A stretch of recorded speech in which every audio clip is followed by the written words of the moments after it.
Everybody set in the back? Okay. Good afternoon. Welcome to the 2025 SEC Baseball Tournament Game 1 postgame press conference. We're joined by the Alabama Crimson Tide, represented by head coach Rob Vaughn, along with starting pitcher Tyler Fay and shortstop Justin LeBron. In a moment, Coach will make an opening statement, and then we'll take questions just for the players, please, and then we'll let them go, and then questions for Coach. Easton and Kinsley have microphones. Please wait, or raise your hand, wait to be called upon, identify yourself, and then ask your question. Coach, if you can give us a recap. Yeah, I mean, obviously you got to credit Missouri's arms and how they threw the baseball today. You know, I thought looking at their weekend last weekend, obviously you saw some tough scores for them, but you also see Horn and Libbert not throw, so you knew what Tuesday was going to look like when you got here. And they were as advertised. Man, they put you on for free a little bit. But, man, there wasn't a lot to hit, especially with Horn, man. It was 98 at the bottom of the zone, good breaking balls. They threw the ball well. They had some tough at-bats. They just couldn't quite get the big hit. And the big reason for it's this big man right here. I thought Tyler Fay was absolutely outstanding today. That was the story of the day because we didn't have a lot going off Horn. Bronny gets a huge two-out hit to get us on the board. Cade follows it up with another one, but you don't get that unless you have Tyler Fay do what he did right there, which is go out and just pound the strike zone, execute pitches on short rest, and just what an unbelievable year he's had up to this point. You know, started in the pen, was kind of moved into the rotation on short rest at LSU and turned in an unbelievable start there. And every time he touches the baseball, he gives us a chance to win. And I know our team is very comfortable playing behind him.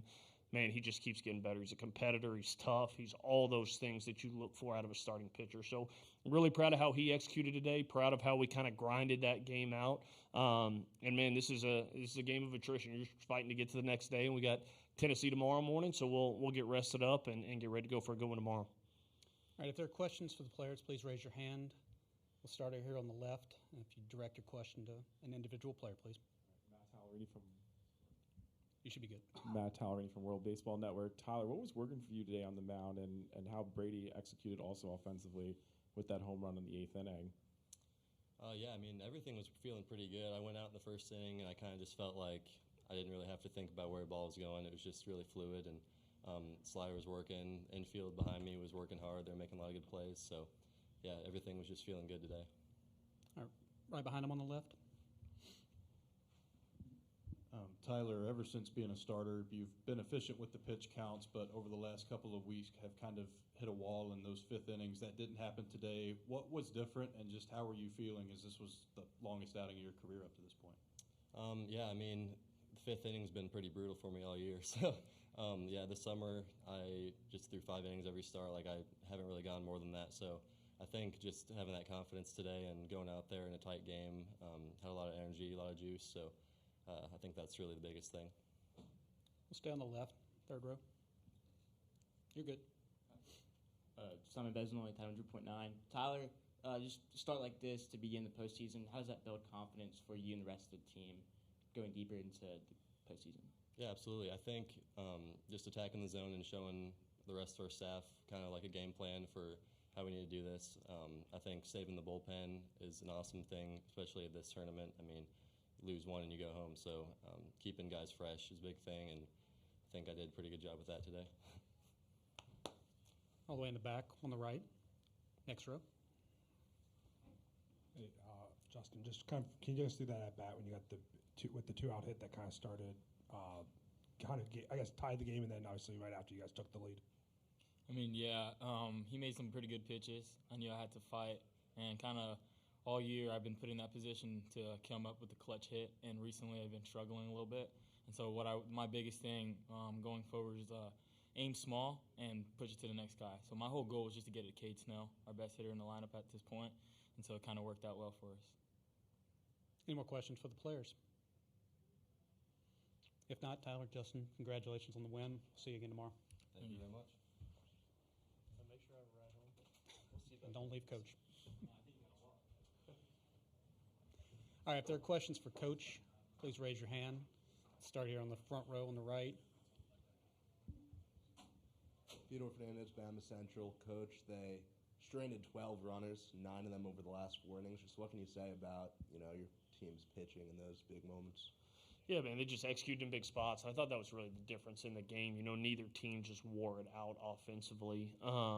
But man, they set up innings, and we were fortunate that, especially early there, that Braun comes up, Braun and Cage just back-to-back hits with 2 outs, and that's the hit that just eluded Missouri, and they set up some innings, they had some chance. I think the difference really in that whole thing is they put us on for free a decent amount, so we had a few more cracks at it, whereas our guys did a pretty good job. They were executing pitches and not a whole lot for free, and then just executing big spots.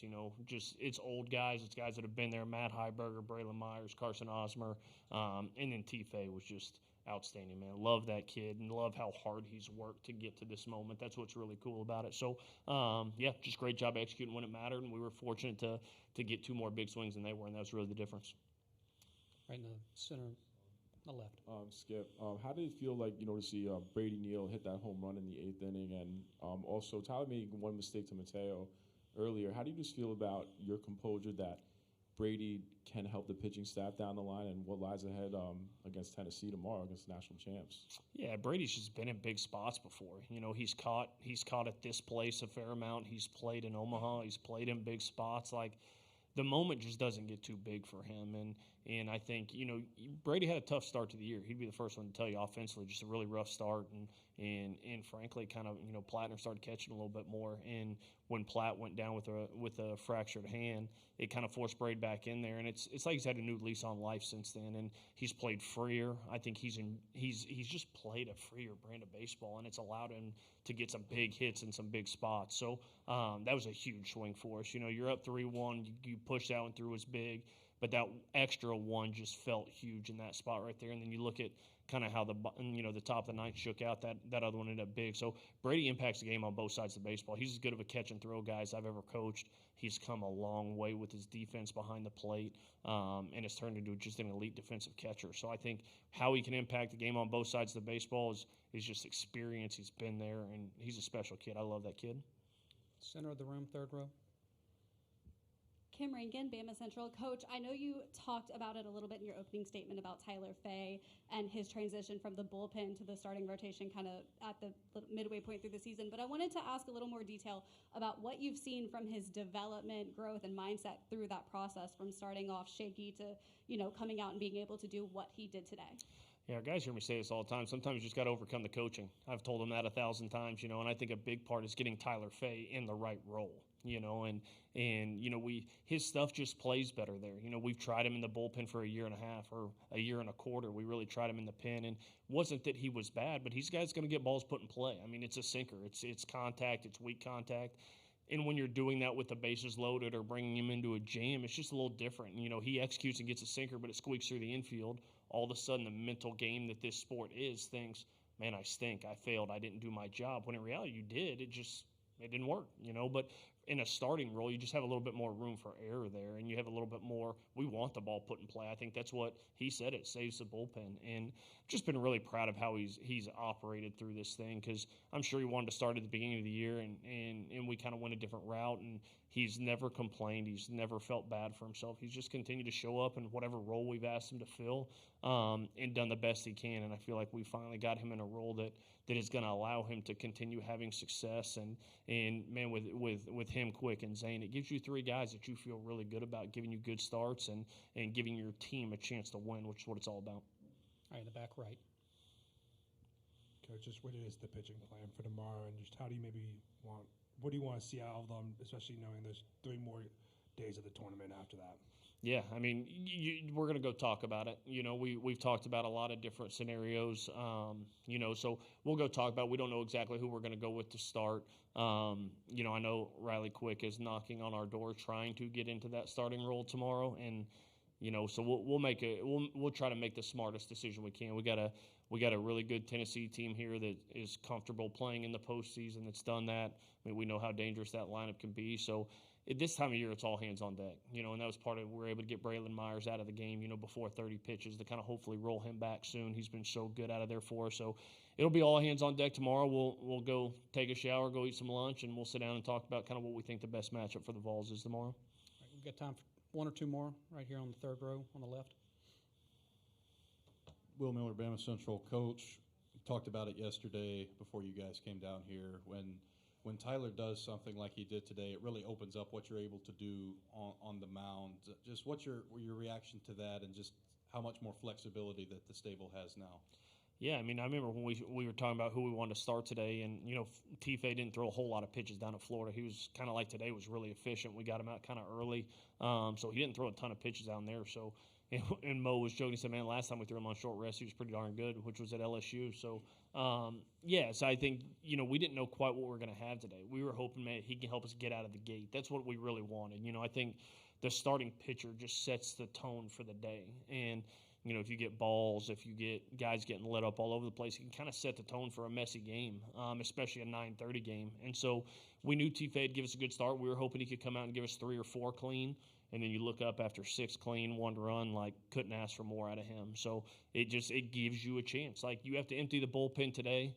That could be a tough one tomorrow. But it gives you a chance tomorrow to set some things up and to try to match some things up and see what you can do. All right, last one, front and center. Joe Ely, D1 Baseball. Coach, I'm sure you can empathize with how Missouri's fought it all year. When you've had teams that have been fighting it like that, what kind of coaching challenge is that, and what does it say about their team that they go and sweep A&M late, they come here and play well, and all that? Yeah, I mean, when we played them at our place, some of those arms were starting to come back. Pimentel being out all year, that's a blow for anybody. I feel like they've had so many guys, and unfortunately that's the nature of this game is you lose guys. Florida's been as banged up as anybody in the country, and Kevin O'Sullivan's just done an incredible job navigating that team and what they're doing right now. But injuries just make it tough. It just puts you up against it a little bit, and then you kind of get that bug where you're struggling and you're scuffling and you can't quite be on the right side. But you look at a ton of their games, there's some gaudy scores in there where they got messy, but there's a lot of games there in those middle innings that are 1 or 2 run games, and they just kind of get blown open in tough things. So it forces guys into different scenarios. It forces guys that maybe aren't ready, but at times it can help you for the future too, and it's not fun to navigate. Carrick's as good as it gets in this game. Unbelievable human, works his tail off, unbelievable ambassador for this game, and just a dear friend of mine. Carrick and I have known each other for a long time, and you empathize for him because it's a helpless feeling when you've got so many guys down. But, man, his team, and I said this when they came to Tuscaloosa, man, his team don't quit. Those kids are not going to quit. They're going to show up, and they're going to punch the card with what they've got. And, man, they gave us every ounce of what we wanted today. They scratched, they clawed. Horn is, my goodness, I was hoping Drinkowitz was going to call and tell him, hey, let's take it easy on that guy. We might need him for Saturdays in the fall. But, man, he was electric. The only question on him is he gonna throw enough strikes? And, man, it was out of the gate. It was strike 1, strike 2. The breaking ball was good. The fastball was really sinking on him. And then Libbert, really good stuff. So it's a tough situation to be in. I think Carrick handled it with class. I think he never stopped coaching his guys. He never stopped fighting, scratching, and clawing. And that's why Carrick Jackson is who he is. Special human, special coach, and a really good friend of mine. All right, Coach, we appreciate your time today. Thanks, Good guys. luck Roll tomorrow. Tide.